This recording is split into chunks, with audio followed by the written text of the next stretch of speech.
Hello, it is a dark episode for October the 10th, 2025.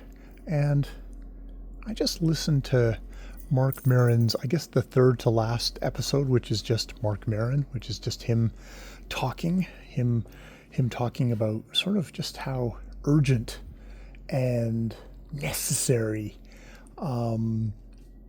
his podcast became to him, becoming a thing that, really was really a need for him.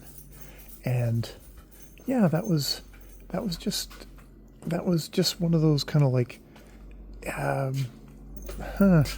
don't know. I felt an odd kind of fellowship, which, is not to say, I think,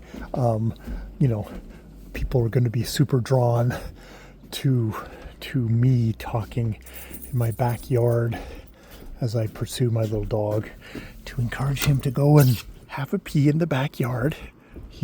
Mark Maron has his cats. I have my dog. So, hey, we're like twins. No, not that. But I think it's because it's just, he's an interviewer as well as somebody who's very much documented his life through his show, or kind of tried to work.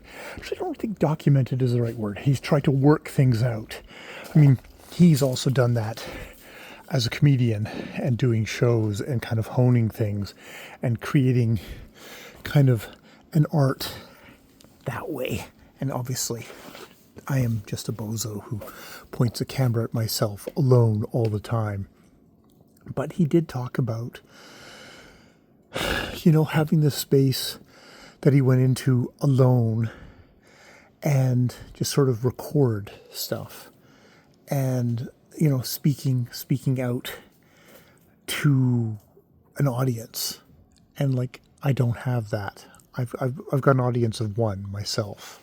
And, he talks about his narcissistic parents. I don't know if that makes me the giant narcissist. I think I'm the most important audience for what I say because I'm saying it to try and figure it out for myself. Trying to be a better person in the world with the people I care about and, the people who are a lot more important than I am. And just the general people in general that I don't want to bother with my own nonsense. So I can, this is like a super larger space for me to be able to try and focus on that. I don't know. Yeah. It was kind of like, I can see why Mark Maron is somebody who has been so successful at what he does, because he really did speak to me in that moment, which probably means he's speaking to a lot of people. Not everybody, but a lot of people. He talked about being in high school and writing a poem about kind of like how hard it was for him to make connections, of feeling awkward and all that, and really pouring his heart out in this poem in the class and reading that out loud, and there just being sort of dead silence.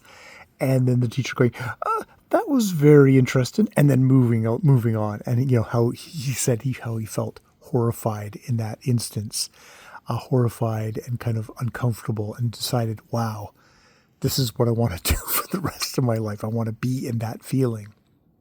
And while I can't identify with that need to be publicly in that situation, I do feel like I try and put myself into that in this. Maybe I was puzzling over, why do I make my videos public if it's a private readers channel? And a part of it is, it's to kind of give that little bit of a sense of exposure, to just give myself that little bit of heat that I need to know, to power whatever this is. It kind of powers it. This kind of sense of, I'm saying way too much about myself. TMI, TMI. It's like, there's enough of that that powers me, even though, the 74 bots and one person who listen to who are subscribed to this channel, they're not listening. They haven't made it through my 7,000 whatever, however many videos I've made. They have not made it through. They haven't even made it through a fraction of that. But I have. I've made my way through all this. This is a path that I am walking for myself. And as such, it's important. It is important to me. Yeah. All right. I don't know where I'm going there. Thank you, Mark Maron. I've really enjoyed your show.